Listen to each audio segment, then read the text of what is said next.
Tom Watson climbed off the bench to fire Sunderland into the Premier League with his last kick for the club in one of the most extraordinary football fairy tales. Hello, everyone.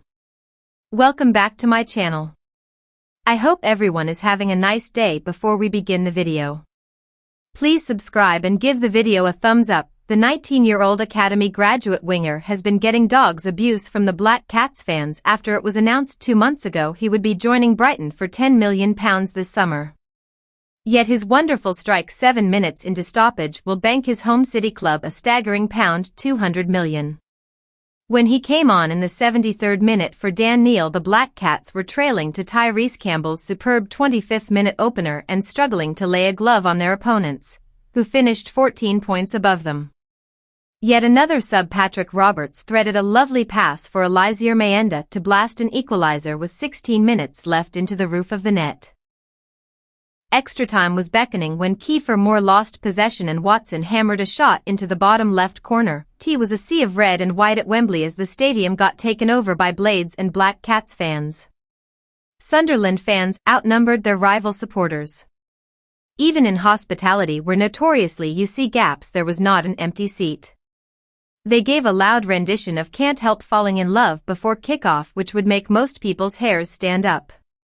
The Black Cats have not been in the Premier League since 2017, while the Blades were looking to bounce back at the first attempt. Chris Wilder's men had finished 14 points ahead of Sunderland, 16 if you include the 2 docked, but the club had failed in 9 attempts to win a promotion through the playoffs. But in Kiefer Moore they had a striker aiming for this 3rd promotion in just 4 seasons and a midfield maestro in Gus Hamer, who has just won Sky Bet Championship Player of the Year. And the two combined to almost give the Blades the perfect start. Hamer's cross from 30 yards into the box was floated perfectly for Moore to attack with a glancing header which had goal written all over it, but for a wonderful low one-handed save from Anthony Patterson.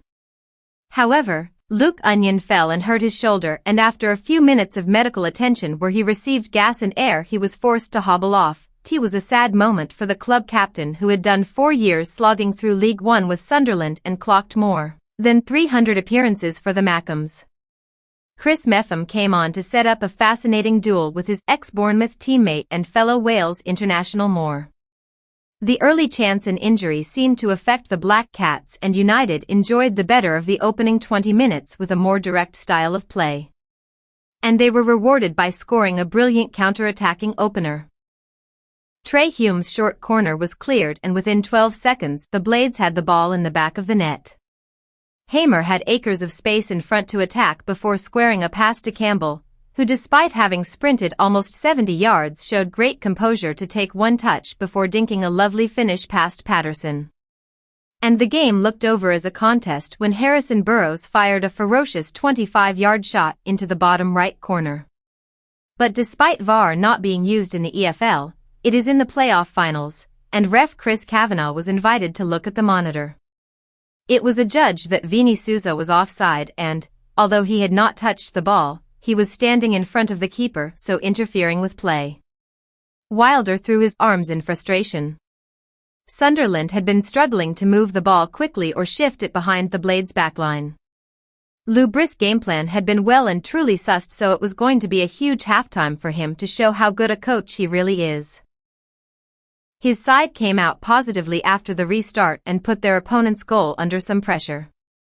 But Chris Rigg, the youngest player to appear in a championship playoff final aged 17, had to make a last-ditch tackle to deny Ryan Brewster what could have been the second. The Blades broke at pace, but Moore lost the ball as he cut inside to shoot. It fell to Brewster, but Rigg brilliantly got a toe to the ball before he was able to shoot. That proved to be the last action for the teenager as he was replaced by Patrick Roberts. Patterson saved Sunderland's bacon when sub Andre Brooks got past Dennis Sirkin. But the Black Cats keeper managed to save with his feet. Yet incredibly it was bedlam as Sunderland drew level out of nowhere with 14 minutes left. For the first time in the game they strung something together. Roberts' defense-splitting pass found Mayenda, who blasted his shot past Michael Cooper into the roof of the net. It was only their second shot on target in the entire game.